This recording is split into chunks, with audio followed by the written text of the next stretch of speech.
All right, guys, we're going to go through paper 2 today. And if you're watching this tutorial, your big goal is to try to get 4 to 5 points. If you get more than that, that's fantastic.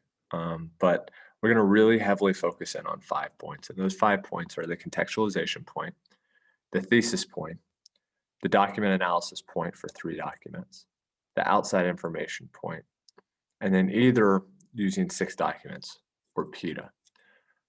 We'll talk really briefly about complexity, but so much of complexity is just your level of writing.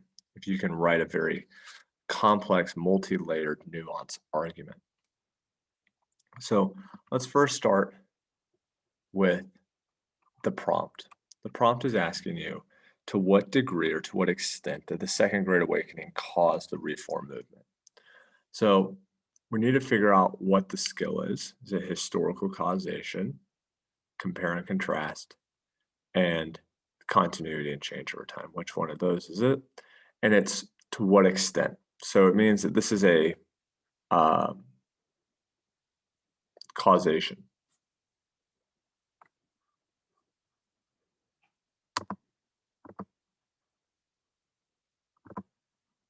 Now it's important to remember when it's asking to what extent, there's this sliding scale going on. And that does make it easier to get a counterclaim or some type of complexity. So when it's saying to what extent did the Second Great Awakening cause it all the way? Did it not cause it at all? Or did it cause it, but so did other things? Now, from your notes, you are going to want to argue that the Second Great Awakening did cause for the reform movement to take place in some way, shape, or form. And if you remember the Second Great Awakening, and this is going to be kind of critical for the paper, is when there was a religious movement that focused a lot on people's individual action. This idea of free will, what's good, what's bad. And therefore, society is going to try to be kind of made better by people who are bothered by the bad things in society. So the next thing you're going to want to do is a document analysis. You're going to want to go through each document and you're going to want to write down a brief summary, 1 to 2 sentences. It's hypercritical. What so many of you guys struggled with was just you reused the document wording. You have to write these in your own words.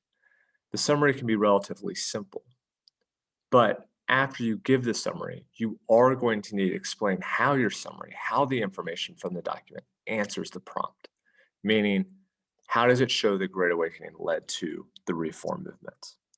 We're going to practice this really quickly.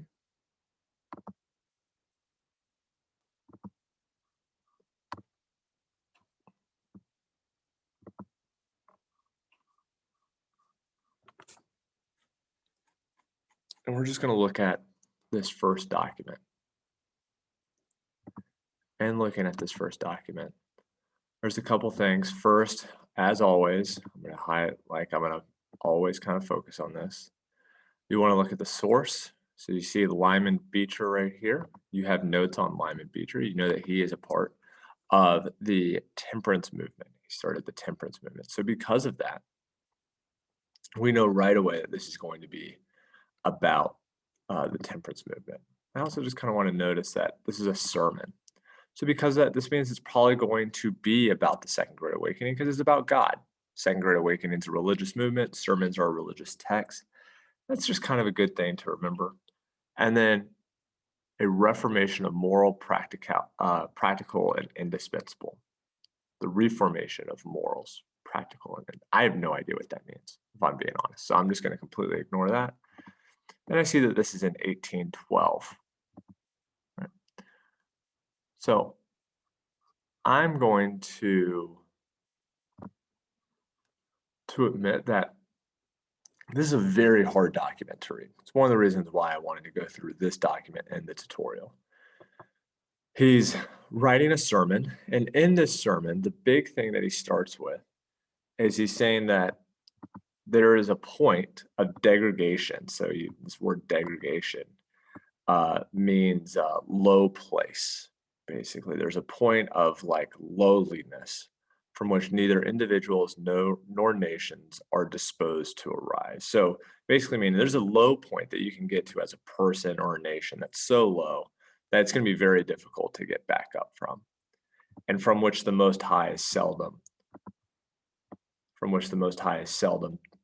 deposed to a rising, that even God himself can't get you. And it says, to this state of things we are hasting, meaning we are getting close to this point of degradation where we can't come back from. And if no effort is made to stop our progress, the sun in his course is not merely resistless than our doom. Our vices are digging the graves of our liberties and preparing to entomb our glory. So vices are like bad things. They're digging graves of our liberties. So our vices are actually causing us to like give up our freedom. And so then he just goes through what those vices are. It says traveling, worldly labor, and visiting and amusement on the Sabbath. So Sabbath is Sunday. It's basically saying doing things on Sunday. The enormous consumption of ardent spirits. So spirits is liquor. And the neglect of family, government, family prayer, religious education of children. So basically he's saying that our country is getting really, really bad. And these are the things that are making it bad. Doing stuff on Sunday, drinking lots of liquor, and neglecting a family. So that's what I would write down for your summary. You want to say, that Beecher thinks that America is headed to a very bad place because of certain things that we're doing, which include the Sabbath, consumption of liquor, and family values are being neglected. So then I have to say, the ideas of the Second Great Awakening, how do they shape the reform movements? And what it's saying is that there is an ability, though, like if you think about it, he is kind of highlighting that there is a way for us to get out of this. We just have to change. So this seems to be a primary motivation for why Beecher is going to be a part of the temperance movement, which is connected to the Second Great Awakening. The Second Great Awakening is all about kind of that you can go from being bad to good. And he's highlighting that this is bad stuff that we're doing, and that we can start to reform if we need to. But we need to do it quickly. Otherwise, there's going to be a point of no return. So because of that, this document definitely is going to imply that the Second Great Awakening was very much involved in the reform movements, particularly the temperance movement. And we know this because Beecher is going to be very part of the temperance movement. That's going to be a HIP, which we'll talk about in just a second. But you'd want to make sure to include both. You'd want to make sure to include your summary as well as your explanation for how the document answers the prompt. So next, what you want to do is you want to talk about the time period that can be used for a contextualization. What's previously happened in American history. So America's changing, right? Women are working, the country's growing, we have a country. Why? What caused for those things to happen? This contextualization should be really, really easy. I'm not going to give it to you straight up, but think about what's been going on in America economically, politically. We've been involved in any wars. That's just kind of going on outside of the Second Great Awakening. Then we want to think about, is there additional information about the reform movements or the Second Great Awakening that's not in the documents that you can make answer your thesis? Now, this cannot be random information. You need to add something that's not in the documents that would also be an argument.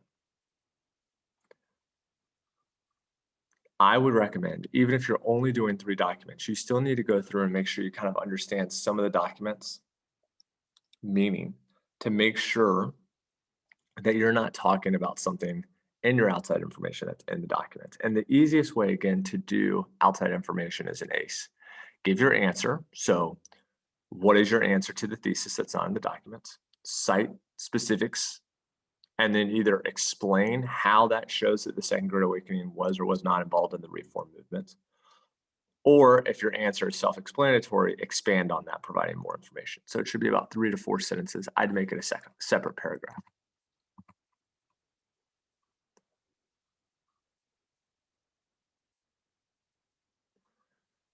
Now, this is for nuance, all right, for your counterclaim. This would help set up some complexity, which would be, what is something else from the documents that would show the Second Great Awakening did not cause the reform movements to happen? I would make this your last paragraph. Think about both in your notes and in the documents. What's something going on in America that's causing for a lot of change, but it's not the Second Great Awakening? And then your thesis would be something like this. The Second Great Awakening did cause the reform movements because of blank, blank, and blank, but did not because of this. The next step is going to be a HIP, which is to identify 3 documents where the historical context, the audience, the purpose, or the point of view of the author would add something additional to the argument. You want to make sure you explain why this is relevant. And you don't want to take it about credibility. So we're going to do one of these together. Now, again, when you're doing this, you have to do 3 documents, but you only have to do one of these 3 things: historical context, audience, purpose, or point of view. So in looking at document 1, we look at that this is Lyman Beecher. And it's like, okay, well, why would he be important? Well, it's because he did start a temperance society. So he was really, really big in the temperance movement.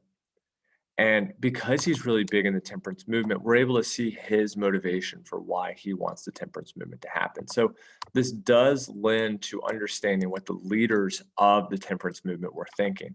He was worried that there was a moral problem with society that could not be fixed, not that it couldn't be fixed, but that there was a moral problem in society that was really bad and it needed to be fixed.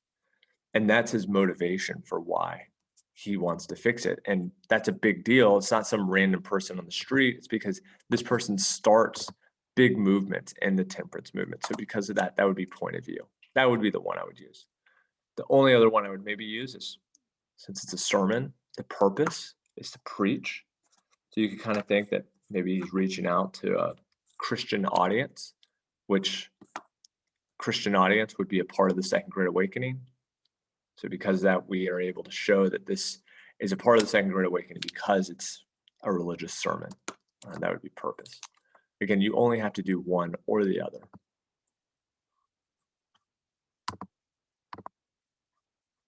You do 3 of those. So then we actually need to start writing your opening paragraph. For your opening paragraph, you need to have contextualization. So again, that idea of what's been going on in America should be about 4 sentences, 4 good sentences. Some of you guys were way too brief in them. And then you need to connect the Second Great Awakening with the 5th sentence. So you need to then kind of lead into your prompt. So don't just say 4 random facts. The market revolution was this. War of 1812 was this. Instead, you kind of want to make it flow like you're actually trying to tell previously on America, this was going on, and this was going on, and this was going on. And then the final thing you kind of want to say is, and then the Second Great Awakening was also going on. And then that will lead naturally into your thesis. And then the thesis should be the last sentence of the end of your first paragraph. This is how I would format the paper. So paper 1 would be your contextualization thesis. Paragraph 2 would be explaining point 1. So I like thinking of a thesis as saying, I can tell that the Second Great Awakening caused for the reform movements to happen because of this and this and this. So 3 different reasons. And I try to group my documents into those 3 reasons. So when you're going through your documents, try to figure out, are there things that are connecting the documents to each other? Are there multiple documents, for example, about the temperance movement? Are there multiple documents that are sermons?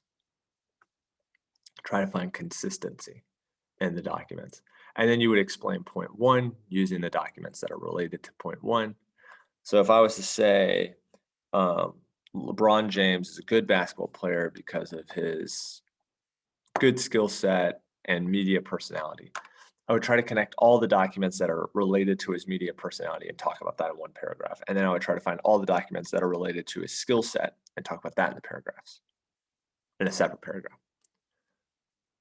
So I'd have 3 points or 3 paragraphs kind of going through my 3 points. I'd have a 5th paragraph that's using my outside information, and then I have a 6th paragraph with my counterclaim if I have it.